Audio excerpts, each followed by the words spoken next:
Hello everyone, welcome to my channel all about biology and this is Jyoti Verma. और आज यहाँ पर हम लोग बात करने वाले हैं स्ट्रक्चर ऑफ पोलन ग्रेन के बारे में। इसके साथ साथ आज यहाँ पर हम लोग pollen wall structure, pollen viability, pollen allergy और पोलन प्रोडक्ट्स को डिटेल में देखेंगे। अब हम बात कर लेते हैं स्ट्रक्चर ऑफ पोलन ग्रेन के बारे में। तो जो पोलन ग्रेन्स होते हैं वो जनरली स्पेरिकल इन शेप होते हैं, जैसा कि आपको पता ही है। और इसमें आपको 2 लेयर्ड वॉल्स दिखाई देती हैं। जो आउटर वॉल होती है वो हार्ड होती है, जिसे हम एक्साइन कहते हैं, जो कि स्पोरोपोलिनिन की बनी हुई होती है। और जो इनर वॉल होती है उसे हम इंटाइन कहते हैं, जो कि थिन होती है और सेलुलोज और पेक्टिन की बनी हुई होती है। सेंटर में आपको साइटोप्लाज्म देखने को मिलेगा, जो कि प्लाज्मा मेम्ब्रेन से सराउंडेड होता है। जैसा कि हम आपको पहले ही बता चुके हैं कि जो पोलन ग्रेन है वो या तो 2 सेल्ड स्टेज पर शेड होता है या फिर 3 सेल्ड स्टेज पर शेड होता है। यानी कि जो पोलन ग्रेन है उसमें आपको या तो 2 सेल्स देखने को मिलेंगे, वेजिटेटिव सेल और जनरेटिव सेल, और उस स्टेज में वो पोलन ग्रेन का पॉलिनेशन होता है। या फिर आपको 3 सेल्ड स्टेज पर भी पोलन ग्रेन्स का पॉलिनेशन देखने को मिलता है। यानी कि ऐसी स्टेज में आपको 1 वेजिटेटिव सेल और 2 मेल गैमेट्स देखने को मिलते हैं। अब यहाँ पर हम बात कर लेते हैं पोलन वॉल स्ट्रक्चर के बारे में। पोलन की जो वॉल है उसका स्ट्रक्चर क्या होता है उसको यहाँ पर हम डिटेल में देखेंगे। यहाँ पर जो पोलन ग्रेन की वॉल है उसमें आपको 2 वॉल लेयर्स दिखाई देते हैं। जो आउटर वॉल होती है वो हार्ड होती है और ऑर्नामेंटेड होती है, जिसे हम एक्साइन कहते हैं। और एक्साइन की सरफेस पर आपको अलग अलग तरीके के पैटर्न्स दिखाई देते हैं। और ये जो पैटर्न्स हैं ये आपको अलग अलग प्लांट्स में अलग अलग तरीके के दिखाई देते हैं। इस वजह से इसका एक टैक्सोनॉमिक सिग्निफिकेंस भी है।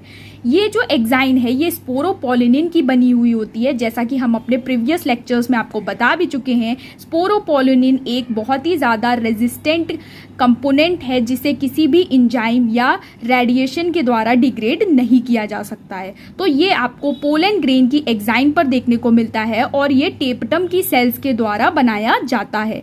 ये जो स्पोरोपोलिनिन है ये एक्साइन की वॉल को एक तरीके की इलास्टिसिटी प्रोवाइड करता है और ये पोलन ग्रेन को बचाता भी है दूसरे इन्वायरमेंटल फैक्टर से।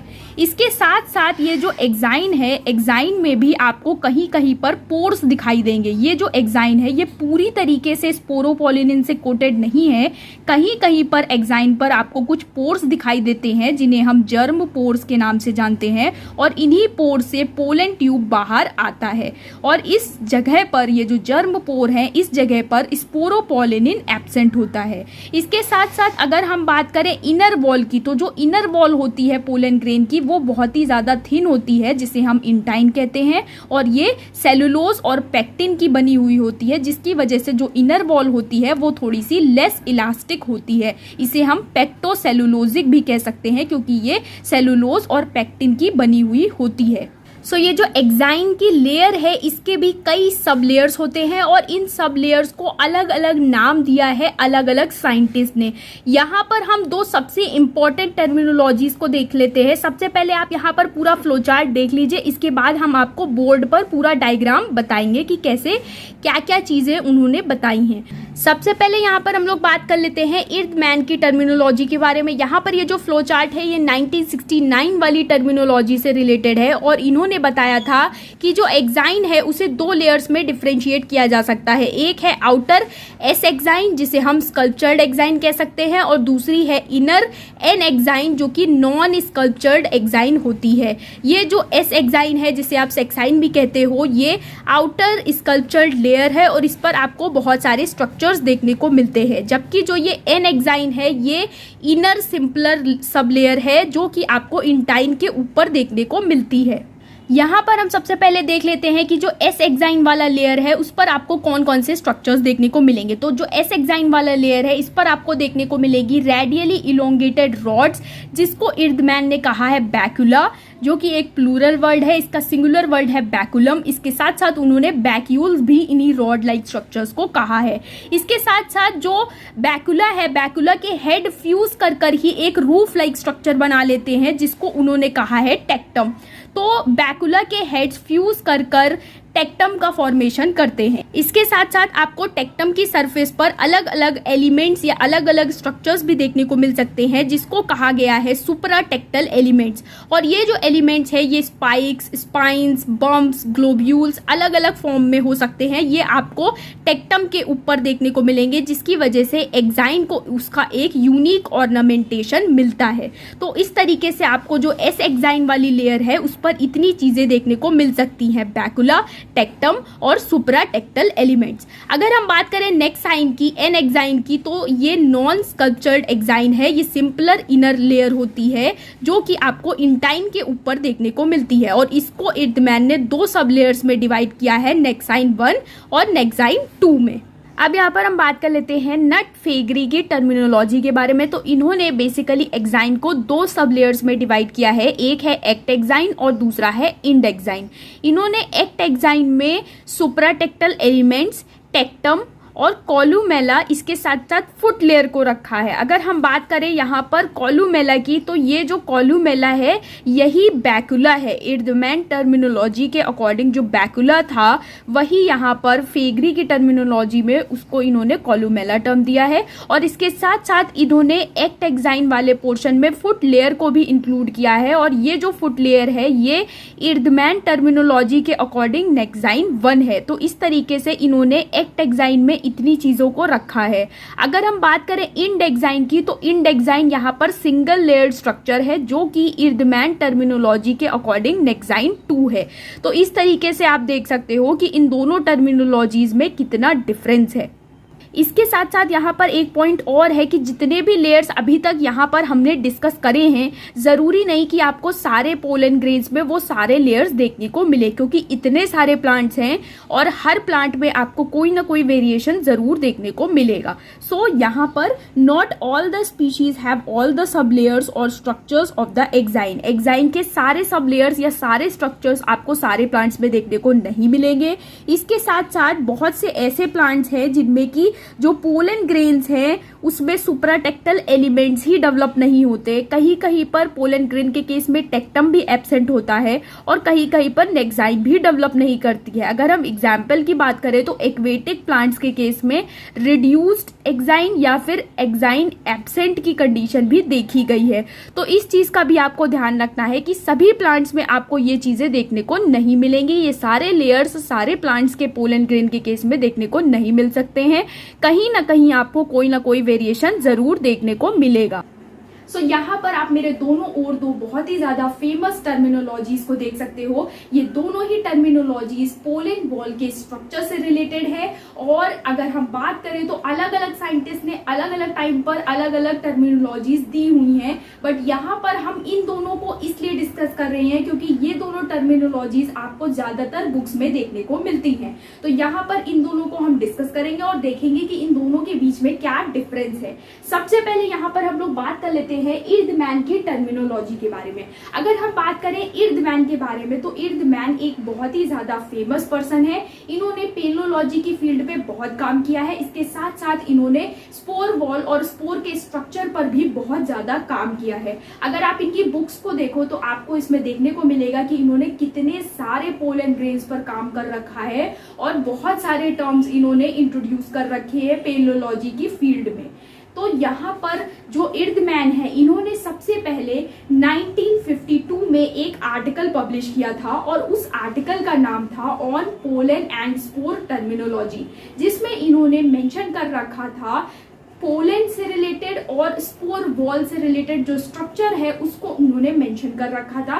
और वहां पर इन्होंने जो टर्म यूज किया था वो था स्पोरोडर्म स्ट्रेटिफिकेशन। स्पोरोडर्म यानी कि स्पोर की वॉल, और स्ट्रेटिफिकेशन का मतलब होता है डिफरेंट लेयर्स। तो स्पोर वॉल में जो डिफरेंट लेयर्स प्रेजेंट होते हैं उससे रिलेटेड उन्होंने टर्म्स वहां पर उस आर्टिकल में मेंशन करे थे 1952 में। तो वहां पर जो उन्होंने टर्म्स मेंशन करे थे, पहले हम उन टर्म्स को देख लेते हैं, उसके बाद उन्होंने किस तरीके से टर्मिनोलॉजीज दी हैं उसको भी हम देखेंगे।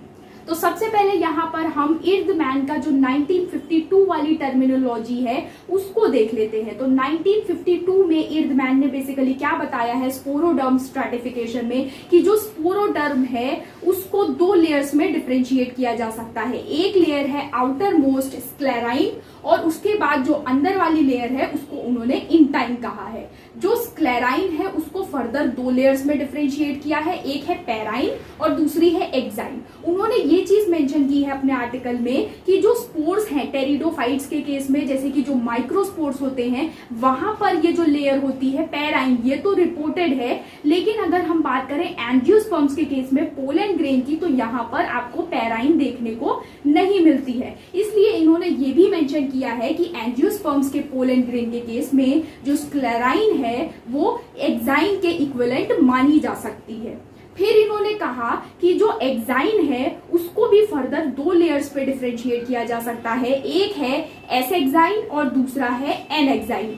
और उन्होंने जो एस एक्साइन है उसको भी दो लेयर्स में डिफरेंशिएट किया है, ectosexine and endosexine. इसके अलावा जो एन एक्साइन है उसको भी इन्होंने दो लेयर्स में डिफरेंशिएट किया है, ectonexine and endonexine. तो इस तरीके से इन्होंने जो डिफरेंशिएशन है वो दिया है। इसके अलावा उन्होंने जो एस एक्साइन है और जो पेराइन की लेयर है उन दोनों को मिलाकर बोला है स्कल्प टाइप। तो इस तरीके से उन्होंने उस वक्त स्पोर वॉल और पोलन वॉल दोनों के स्ट्रक्चर्स को, दोनों के लेयर्स को कुछ एक साथ एक्सप्लेन कर रखा हुआ था। उसके बाद धीरे धीरे कर कर आपको उनकी बुक्स में थोड़े से मॉडिफिकेशंस देखने को मिलेंगे। उनकी कई बुक्स हैं, जैसे कि आप उनकी बुक्स को अगर देखो तो उनकी एक बुक है जिसका नाम है an introduction to pollen analysis, जो कि 1954 का एडिशन है।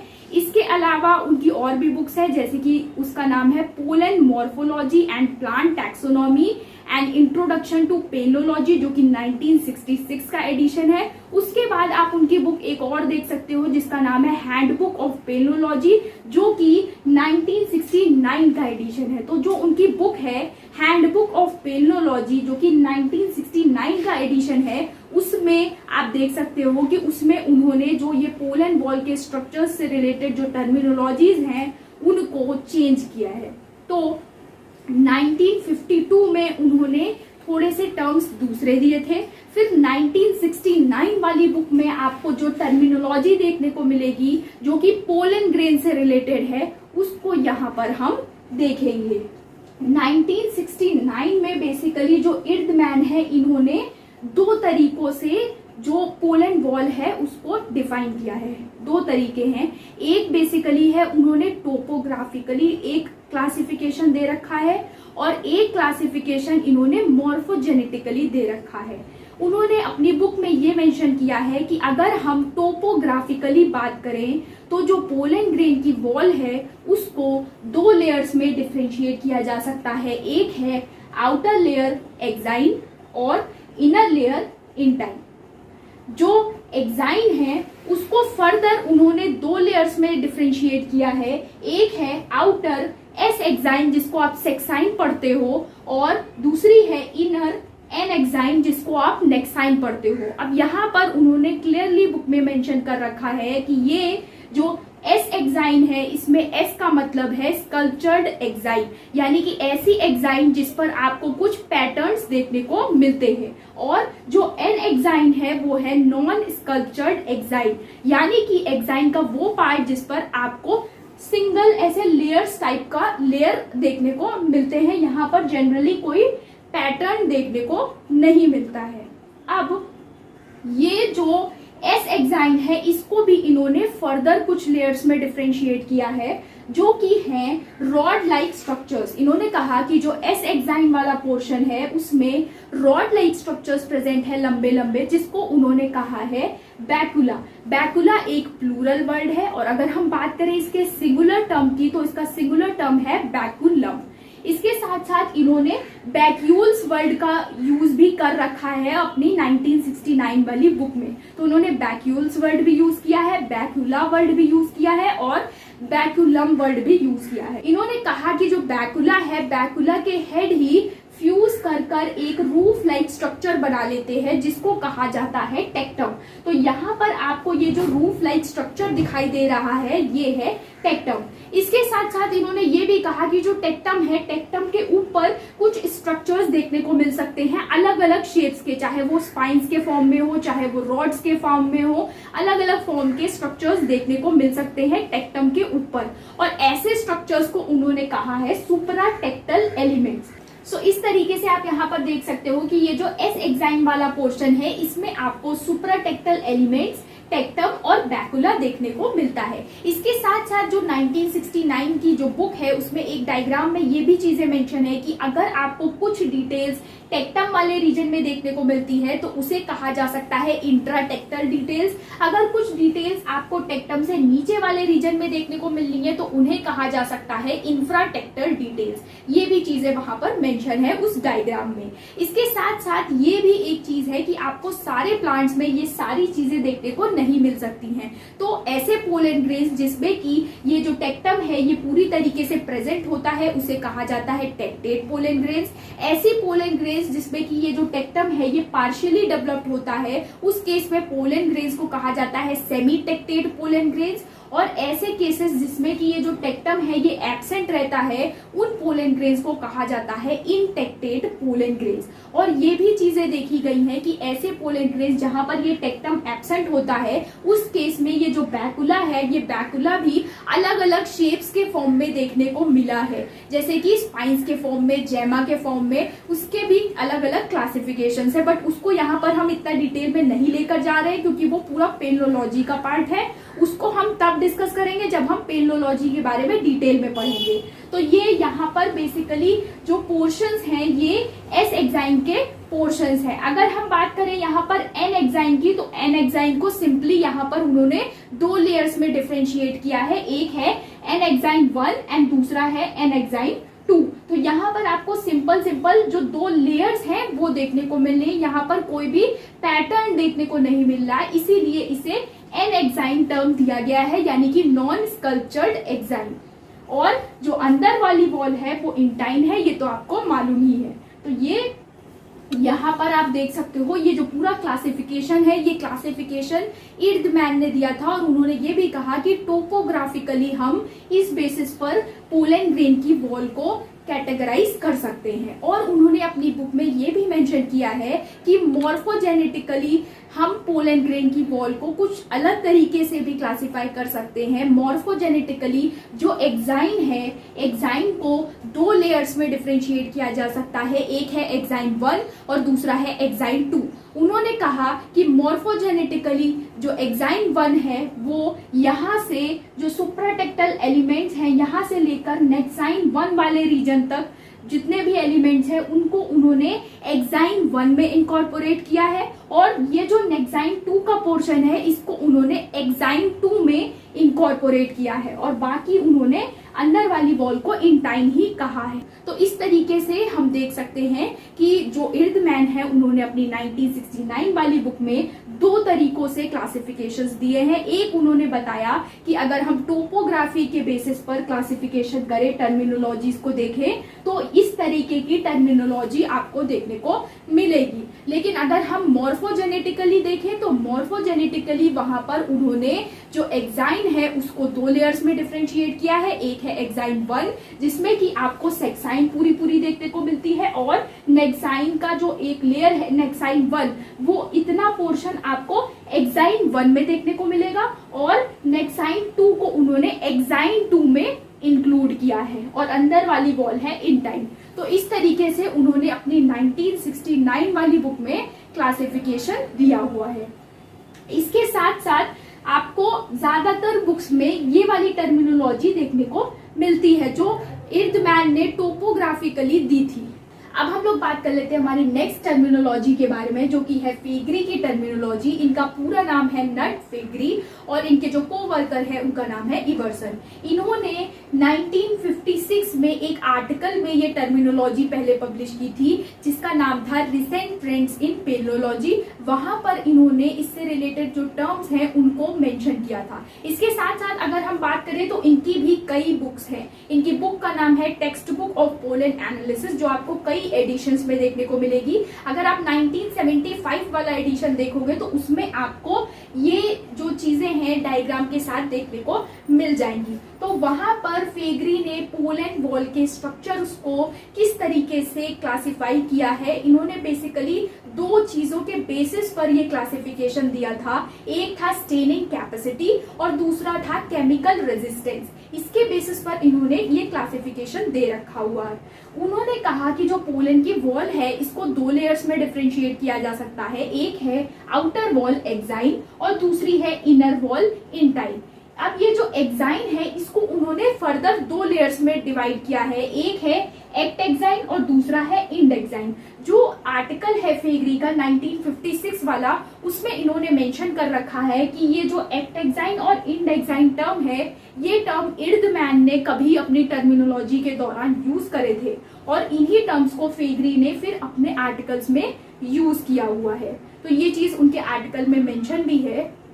और इसके साथ साथ यहाँ पर उन्होंने देखा क्या, जब उन्होंने पोलन की वॉल को जो एक्साइन वाला पोर्शन है उसको बेसिकली किस तरीके से क्लासिफाई किया है, उन्होंने क्या किया, जब पोलन की वॉल को स्टेन किया फस्टिन बी से, तो उन्होंने ये देखा कि ये जो एक्ट एक्साइन वाला पोर्शन है ये डीप रेड कलर का हो जाता है, जबकि ये जो इंड एक्साइन वाला पोर्शन है ये पिंक कलर का, ये लाइट कलर का ही देखने को मिलता है। तो स्टेनिंग कैपेसिटी के बेसिस पर इन्होंने इसको दो लेयर्स में डिफरेंशिएट किया है, एक्ट एक्साइन और इंड एक्साइन। अब देखते हैं इन्होंने एक्ट एक्साइन में क्या बताया है। इन्होंने कहा कि ये जो एक्ट एक्साइन है इसमें कौन कौन से लेयर्स आते हैं। इसमें बेसिकली आते हैं सुप्राटेक्टल एलिमेंट्स, इसके अलावा टेक्टम, और इसके साथ साथ इसमें जो रॉड लाइक स्ट्रक्चर्स आपको देखने को मिल रहे हैं उसको इन्होंने कहा है कॉलुमेली। यहाँ पर इन्होंने कॉलुमेली टर्म यूज किया है अपनी बुक में, जबकि अगर आप इर्दमैन को देखो तो इर्दमैन ने यहाँ पर बैकुला वर्ड यूज कर रखा हुआ था। ठीक है, इसके साथ साथ जो फेगरी है इन्होंने एक्ट एक्साइन वाले लेयर में एक लेयर और इंक्लूड कर रखी है जो कि है फुट लेयर, जिसका नाम है फुट लेयर। तो एक्ट एक्साइन में कौन कौन सी चीजें आती हैं, supratectal elements, tectum, columellae and foot layer, जबकि जो एंड एक्साइन है उसमें आपको एक सिंगल लेयर यहाँ पर देखने को मिल रही है और पोलन ग्रेन की जो अंदर वाली वॉल है वो है इंटाइन। तो इस तरीके से आप देख सकते हो कि फेगरी ने यहाँ पर ये क्लासिफिकेशन दे रखा है, ये टर्मिनोलॉजी दे रखी है। इसके अलावा आप यहाँ पर देख सकते हो, अगर हम यहाँ पर डिफरेंस देखें इन दोनों का, तो आप यहाँ पर देखिए जो इर्दमैन की टर्मिनोलॉजी है 1969 वाली, जिसमें उन्होंने टोपोग्राफी के बेसिस पर क्लासिफिकेशन दिया है, उसमें उन्होंने ये बताया है कि यहाँ पर जो पोलन की वॉल है उसको दो लेयर्स में डिफरेंशिएट किया जा सकता है। एक है आउटर एक्साइन और दूसरा है इनर इंटाइन। जो एक्साइन है उसको उन्होंने डिफरेंशिएट किया है एस एक्साइन और एन एक्साइन में। एस एक्साइन यानी कि स्कल्पचर्ड एक्साइन और एन एक्साइन यानी कि non sculptured exine. S exine में आपको सुप्राटेक्टल एलिमेंट्स, टेक्टम और बैकुला देखने को मिलेंगे, जबकि जो एन एक्साइन वाला पोर्शन है उसमें आपको नेक्साइन 1 और नेक्साइन 2 दो लेयर्स देखने को मिलते हैं। जबकि यहाँ पर अगर हम फेगरी के टर्मिनोलॉजी से इसको कंपेयर करें तो आप यहाँ पर देखिए कि फेगरी ने दो लेयर्स दिए हैं, एक है एक्ट एक्साइन और दूसरा है इंड एक्साइन। और यहाँ पर इन्होंने एक्ट एक्साइन में सुप्राटेक्टल एलिमेंट्स, टेक्टम और कॉलुमेला को यूज किया है। बैकुला की जगह यहाँ पर कॉलुमेली वर्ड यूज हुआ है और इसके साथ साथ इन्होंने फुट लेयर को भी यहाँ पर एक्ट एक्साइन में ही इंक्लूड कर दिया है। फुट लेयर जो कि इर्दमैन की टर्मिनोलॉजी के अनुसार नेक्साइन 1 है, ठीक है। और जो दूसरा लेयर है यहाँ पर वो है इंड एक्साइन, जो कि इर्दमैन की टर्मिनोलॉजी के अकॉर्डिंग नेक्साइन 2 है, और अंदर वाली लेयर वो इंटाइन है ही, ये आपको मालूम है। तो इस तरीके से आपने देखा यहाँ पर इन दोनों टर्मिनोलॉजीज के बीच में क्या क्या डिफरेंसेस है और क्या क्या चीजें हैं, हम लोगों ने इसको यहाँ पर डिटेल में देख लिया है। अब यहाँ पर हम बात कर लेते हैं जर्म पोर के नंबर की। तो जो मोनोकॉट्स होते हैं उसमें जनरली आपको एक जर्म पोर देखने को मिलता है और इसे हम मोनोकॉल कॉल्पेट कंडीशन के नाम से जानते हैं। इसके साथ साथ जो डाइकॉट्स होते हैं इसमें आपको 3 जर्म पोर्स देखने को मिलते हैं और इसे हम ट्राई कॉल्पेट कंडीशन के नाम से जानते हैं। इसके अलावा जो पोलन ग्रेन्स के स्पेशल पॉइंट्स हैं उनको यहाँ पर हम देख लेते हैं। पोलन ग्रेन के स्पेशल पॉइंट्स में आता है स्मॉलेस्ट पोलन ग्रेन जो कि है मायोसोटिस का, जो कि लगभग 6 माइक्रोमीटर के अराउंड होता है। जो लार्जेस्ट पोलन ग्रेन है वो है मिराबिलिस का, जो कि अराउंड 250 माइक्रोमीटर का होता है। और जो लॉन्गेस्ट पोलन ग्रेन है ये है ज़ोस्टेरा का। अब हम लोग बात कर लेते हैं हमारे नेक्स्ट पॉइंट के बारे में, जो कि है पोलन वाइबिलिटी, यानी कि जब एंथर का डिहिसेंस होता है और एंथर बर्स्ट होता है और पोलन ग्रेन्स रिलीज होते हैं। अब ये पोलन ग्रेन्स डिफरेंट एजेंसीज के थ्रू स्टिग्मा पर पहुंचते हैं और जर्मिनेट कर पोलन ट्यूब का फॉर्मेशन करते हैं। बट पोलन ग्रेन का भी एक टाइम पीरियड होता है जर्मिनेट करने का, यानी कि पोलन ग्रेन की जो एबिलिटी है जर्मिनेट करने के लिए ये कुछ लिमिटेड टाइम पीरियड तक के लिए ही रहती है और उस पीरियड को हम पोलन वाइबिलिटी के नाम से जानते हैं। So pollen viability is a period for which the pollen grain retain the ability to germinate. Pollen grain कुछ समय के लिए ही स्टिग्मा की सरफेस पर जर्मिनेट कर सकता है। अगर वो पीरियड ओवर हो जाता है और पोलन की वाइबिलिटी खत्म हो जाती है तो वो स्टिग्मा की सरफेस पर जर्मिनेट नहीं कर पाता है। और ये जो पोलन वाइबिलिटी का पीरियड होता है ये अलग अलग प्लांट्स में अलग अलग तरीके का होता है। जैसे कि राइस और वीट के केस में जो वाइबिलिटी पीरियड होता है वो 30 मिनट्स का होता है, यानी कि अगर पोलन ग्रेन्स राइस या वीट के प्लांट से निकले हैं और वो 30 मिनट्स के अंदर अंदर अगर किसी स्टिग्मा सरफेस पर पहुंच जाते हैं तो वो जर्मिनेट कर पाते हैं। और 30 मिनट्स का पीरियड अगर ओवर हो जाता है, 30 मिनट से थोड़ा सा ज़्यादा पीरियड अगर हो जाता है तो ये पोलन ग्रेन्स स्टिग्मा की सरफेस पर जर्मिनेट नहीं कर पाते हैं और यही पीरियड वाइबिलिटी पीरियड कहलाता है। हालांकि कोई ज़रूरी नहीं है कि एग्जैक्ट 30 मिनट्स का ही ये वाइबिलिटी पीरियड हो, थोड़ा बहुत ऊपर नीचे हो सकता है क्योंकि ये एक अप्रॉक्सीमेट वैल्यू होती है। इसके साथ साथ अगर हम बात करें रोजेसी, लेग्यूमिनेसी और सोलोनेसी के मेंबर्स में, तो इनमें रिपोर्ट किया गया है कि कई मंथ तक पोलन ग्रेन जो होता है वो वाइबल होता है, उसमें ये एबिलिटी होती है कि वो जर्मिनेट कर सके स्टिग्मा सरफेस पर पहुंचकर। तो ये बेसिकली था वाइबिलिटी पीरियड।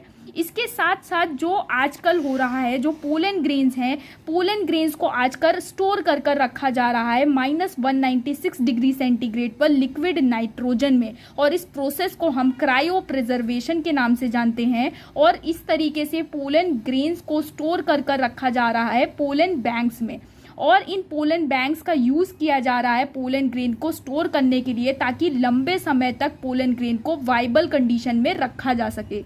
इसके साथ साथ जो पोलन बैंक्स हैं उनका यूज़ ये भी है कि ये वैल्यूएबल जेनेटिक रिसोर्सेज को प्रिजर्व करने का भी काम कर रहा है। हम अलग अलग प्लांट्स के पोलन ग्रेन को प्रिजर्व कर रख रहे हैं तो उनके जेनेटिक रिसोर्सेज को भी तो हम प्रिजर्व कर रहे हैं। तो पोलन बैंक्स एक तरीके से बहुत इंपॉर्टेंट है जेनेटिक रिसोर्सेज को प्रिजर्व करने के पर्पज से।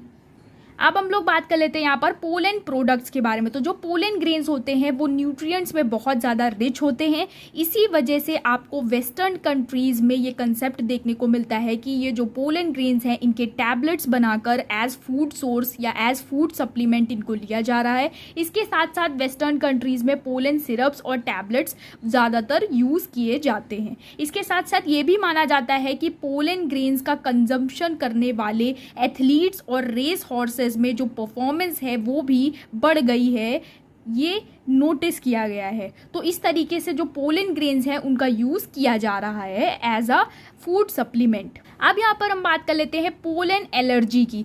बहुत सारे ऐसे प्लांट्स हैं जिनके पोलन ग्रेन्स में ये कैपेसिटी होती है कि वो एलर्जिक रिएक्शंस कॉज कर सकें, और ये जो पोलन ग्रेन्स हैं ये बहुत सारी एलर्जीज कॉज करते हैं और कभी कभी सीवियर केसेस भी देखने को मिलते हैं जिनमें कि आपको अस्थमा और ब्रोंकाइटिस की कंडीशन भी देखने को मिलती है। इसके अलावा अगर कोई भी इंसान पोलन के एक्सपोजर में आता है तो वहाँ पर हे फीवर की कंडीशन भी देखने को मिलती है, जिसमें आपको स्नीजिंग, वाटरी आइज और इचिंग की कंडीशन देखने को मिलती है। तो पोलन एलर्जी के केस में आपको ये सब चीज़ें देखने को मिलती हैं। और इसके साथ साथ जो पोलन ग्रेन है उसको हम एक एरो एलर्जन की तरह भी मान सकते हैं, क्योंकि ये एक एयरबोर्न सब्सटेंस है एरो एलर्जन जो होते हैं वो एयरबॉर्न सब्सटेंस होते हैं, जैसे कि पोलन है, स्पोर है, जो कि एलर्जी कॉज करते हैं। तो पोलन ग्रेन भी एक तरीके का एलो एलर्जन है जो कि एलर्जिक रिएक्शंस को ट्रिगर करता है हमारी बॉडी में। और इसके कुछ एग्जाम्पल्स की अगर हम बात करें तो पार्थीनियम यानी कि कैरेट ग्रास जो है वो एक ऐसा प्लांट है जिसके जो पोलन ग्रेन्स हैं वो एलर्जिक रिएक्शंस कॉज कर सकते हैं। इसके साथ साथ चीनोपोडियम, एमेरैंथस, एम्ब्रोसिया और रिसिनस, इनमें भी रिपोर्टेड है कि जो इनके पोलन ग्रेन्स हैं वो एलर्जिक रिएक्शंस कॉज कर सकते हैं। सो आज के लिए इतना ही। अगर आपको वीडियो पसंद आया तो चैनल को सब्सक्राइब करिए, लाइक करिए, शेयर करिए। Thank you so much.